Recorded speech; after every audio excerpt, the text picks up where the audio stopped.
India हमारा दुश्मन ही सही, लेकिन जनाब स्पीकर एक चीज तो देख ले जरा। ये मैं आपको कुछ फैक्ट फिगर देता हूं। पाकिस्तान का टोटल बजट आउटले हमारा 62 बिलियन है, जबकि इंडिया 50 स्टेट से एक स्टेट का बजट आउटले उत्तर प्रदेश का 97 बिलियन है। 1930 में गोरों ने सबसे पहले सॉल्ट पे टैक्स लगाया। गांधी उस वक्त भी, नेहरू भी वो बैरिस्टर थे, कायदे आज़म भी बैरिस्टर थे, वो ओटे कट खड़े हुए और दुनिया का एक असूल उस दिन से आज तक टैक्स के लॉ में मुतय्यन हुआ। उनका कंसेप्ट ये था कि हर वो चीज जो लग्जरी नहीं है उस पे टैक्स नहीं होना चाहिए। गांधी उठा, ऐलान किया कि 300 माइल्स दूर जाऊंगा, वहां दरिया के किनारे से साल्ट उठाऊंगा, लेकिन गोरों को साल्ट पे टैक्स नहीं देंगे। इंडिया हमारा दुश्मन ही सही, लेकिन जनाब स्पीकर एक चीज तो देख ले जरा। ये मैं आपको कुछ फैक्ट फिगर देता हूं। पाकिस्तान का टोटल बजट आउटले हमारा 62 बिलियन है, जबकि इंडिया 50 स्टेट से एक स्टेट का बजट आउटले उत्तर प्रदेश का 97 बिलियन है।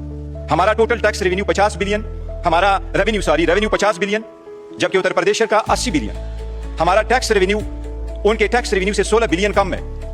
जनाब स्पीकर, नरसिम्हा राव की हुकूमत थी, मनमोहन सिंह फाइनेंस मिनिस्टर थे और वाजपेयी अपोजिशन लीडर थे। वाजपेयी ने स्पीच की और मनमोहन सिंह के फाइनेंस बजट पे बड़े एतराजात उठाए। वो बड़ा केयर करते थे। आप इस वक्त देखा है जनाब स्पीकर, हुकूमत का कोई मिनिस्टर भी नहीं बैठा, न कोई इनकी कोई ऐसी टीम बैठी नजर आ रही होती है कि कोई आप बोलेंगे तो ये कोई नोट्स ले रहे होंगे। नहीं, ये जनाब स्पीकर, बैरिस्टर साहब, आपकी इतला के लिए, हाउस की इतला के लिए कि 2 डिप्टी सेक्रेटरीज फाइनेंस से बैठे हुए और एक एफबीआर से बैठे हुए। ठीक है जी, बहुत अच्छी बात। वो नोट्स ले रहे हैं। जनाब स्पीकर, मनमोहन सिंह की हुकूमत थी, नरसिम्हा राव की हुकूमत थी। मनमोहन सिंह फाइनेंस मिनिस्टर थे कांग्रेस की और वाजपेयी अपोजिशन लीडर थे। वाजपेयी ने बजट को क्रिटिसाइज किया और टैक्स रिफॉर्म्स को उन्होंने सजेशंस दी। मनमोहन सिंह जवाब में उठा, उसने कहा वाजपेयी साहब, ये सारे लूप होल को मैं एड्रेस करूंगा। एंड जनाब स्पीकर, इनफैक्ट ही डिड। हम ये तवक्को करते हैं हुकूमत से कि हमारे जो बजट वाली प्रपोजल आ जाती है इनको आप जरूर कंसिडर कर लें। इस वक्त नेशनल असम्बली कंपेयर करें इंडिया के साथ, इंडिया की टोटल आबादी है 1,45 करोड़, 25 स्टेट्स, 542 जनाब स्पीकर उनकी सीट्स, 65 करोड़ लोगों ने वोट दिया, 61 करोड़ औरतों ने वोट दिया, 55 लाख इलेक्ट्रॉनिक वोटिंग मशीन इस्तेमाल हुई, 15 लाख उनकी पोलिंग स्टेशन रही। जनाब स्पीकर, सिर्फ 79 कंस्टिट्यूएंसी पे 92 पिटीशंस फाइल हुई। लेकिन उस ईवान का बजट जो सबसे ज्यादा चलता है, उनका बजट है 5.5 अरब रुपए, और हमारे इस ईवान का जिसमें सिर्फ 266 लोग मुंतखब होकर बैठते हैं, उनका बजट है 16 अरब रुपए। इसका तो कोई मिसाल नहीं मिलता। हम क्या करते हैं आवाम के इस बजट के, तो हम हकदार नहीं है। This is way too much. Health में सारी दुनिया देती है, इंडिया का मिसाल ले ले जनाब स्पीकर। इंडिया में बाकी चीजों के साथ साथ मोदी ने अनाउंस किया था कि हम 10,000 मेडिकल सीट भी देंगे। ऑस्ट्रेलिया ने भी अनाउंस किया था। जनाब स्पीकर, यहां आपने health budget, federal budget 54 billion से कम करके 46 बिलियन कर दिया और मेजर प्रोजेक्ट्स आपने खत्म किए।